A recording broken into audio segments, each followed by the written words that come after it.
chicharong bulaklak.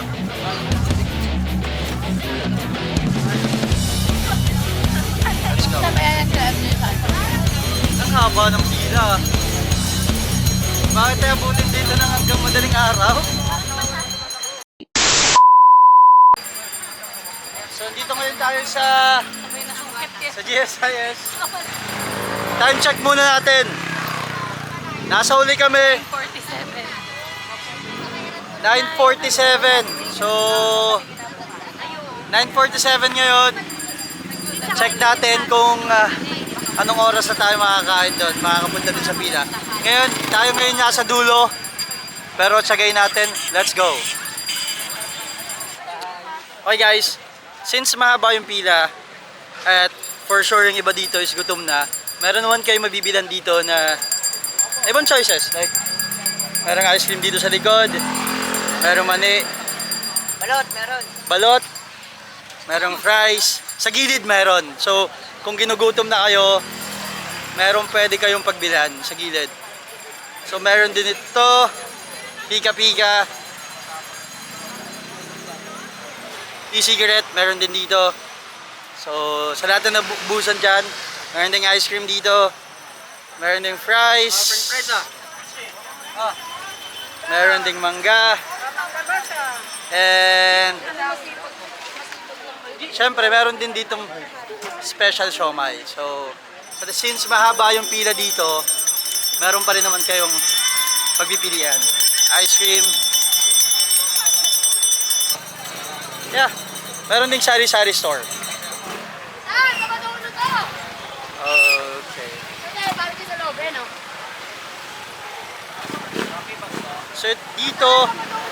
So dito yung entrance. Dito na yung entrance ng Diwata Pares. Pero may parking din sa loob.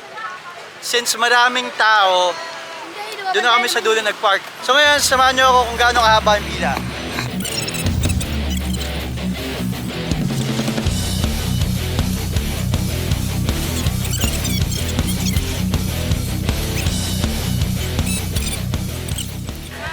So malapit na tayo sa base. Ngayon, kanina pumila tayo sa dulo ng 9:47. Time check ngayon ay 10:29 na. So almost like half hour na din, more than 40 minutes. So andito sa loob. Malapit na. Makakain na tayo ng fried chicken ni Diwata. Woo, let's go.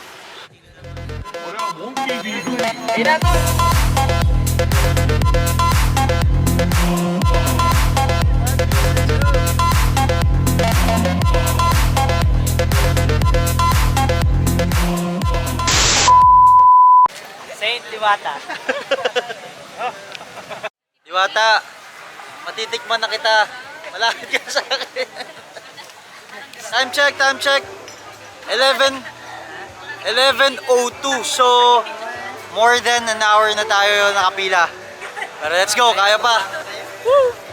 Finally, time check tayo. Bayaran na, nasa bayaran na tayo guys. Pumila tayo ng 9:47. Ngayon is 11:47 na. So 2 hours tayong pumila men. Pero wala pa tayo doon sa mismong dulo. Whew! Let's go!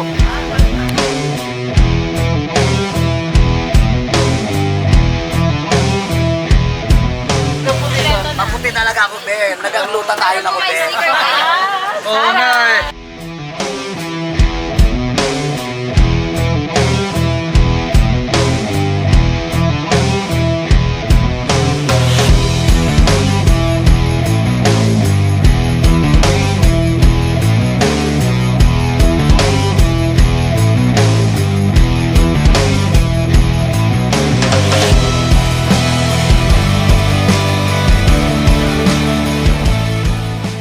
Tayo ng 9:47 pero check natin yun is 11:55 PM. So let's go. Sibog na tayo. Alam nyo na. Ngayon, pag-usapan muna natin si Diwata Pares Overload kung sulit nga ba talaga siya or sadyang nadala lang siya sa hype sa social media? Game. Pag-usapan natin yan. Ngayon, tanggalin muna natin yung pangalang Diwata Pares Overload. Pag-usapan muna natin yung lasa niya. Well, para sa akin, based dun sa nalasahan ko, is normal na Pares Canto lang din siya eh. Pero, ano nga ba yung normal na Pares Canto na lasa? Para sa akin, is medyo maalat siya, pero hindi siya matamis. Or ano ba yung mga ingredients na nilalagay sa mga normal Pares Canto Pares? Number 1 is hindi mawawala dyan yung soy sauce, oyster sauce, shibut, onion leeks, salt and pepper, steranies, garlic and onion, and also celery. So, the rest kayo na yung magdagdag. At hindi mawawala yung sides dyan. Number 1 is yung chili garlic. Di ba? Kalamansi, fried garlic, hindi mawawala yung bro. At also, yung soy sauce niya, if ever natatabangan ko dun sa timpla, dun sa pares na binigay sa inyo, pwede kayo maglagay nun. At hindi mawawala dun yung MSG. Diba? Pero sa totoo lang, may mas masasarap pang parisan kesa kay Diwata. Pero, si Diwata Pares Overload yan. Sikat siya.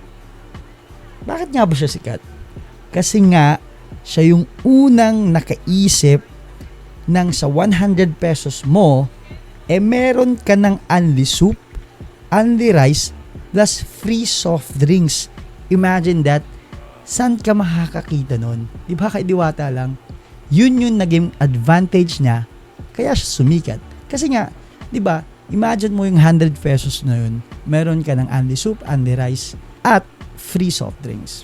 Pero, kung tatanungin ko yung sarili ko, sulit nga ba talaga? Para sa akin, oo. Sulit yung 100 pesos ko.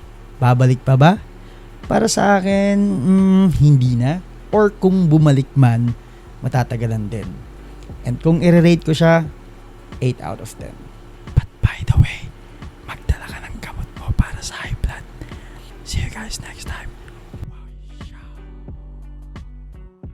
Uy, habol ko lang din. Si Kuya pala, by the way. Kung nauumay ka or kung naumay ka dun sa kinain mo, andyan na yun si Kuya, like ice cream. 25 pesos, sulit na sulit. Sobrang sarap. And pwede nyo din siyang i-hire sa mga event. So, yeah, support small business.